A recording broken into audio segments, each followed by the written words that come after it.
Партиджак, фолиеви балонени сърца, златно и червено. Ето го как изглежда и не надут. Сега надуваме ги с хели и слагаме надпис, който е поръчен от клиента.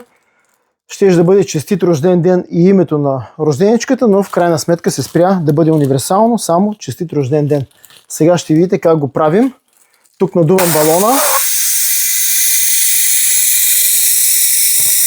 Използвам такава мека гъбичка, ето, за да направя така, че надписа да залепне хубаво за транспортното фолио.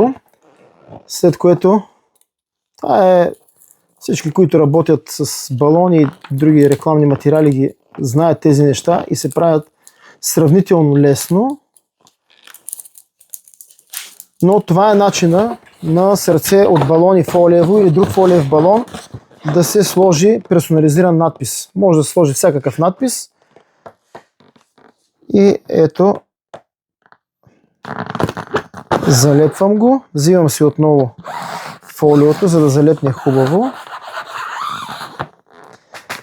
И започвам да разлепвам бавно и внимателно, защото надписа е малък, понеже и балона не е много голям и трябва да внимавам да не се скъса нещо от него.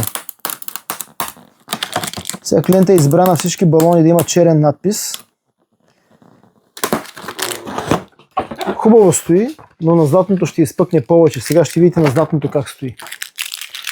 Много е важно да премерим правилно центъра, защото веднъж залепнели, край, повече буквите, няма как да ги променим. А пък тези балони, освен че събират прилично количество хели, са малко по-скъпи от другите и трябва да сме внимателни. От друга гледна точка пък, фолиевия балон е много по-издръжлив от латексовия и издържат по няколко дни, а дори след това много често наши клиенти ги донадуват с въздух и стоят наистина много време. Ето как изглежда. И това остава да направим още няколко балона. Партиджак, когато във Варна търсите балони за вашия празник, ние сме вашият избор.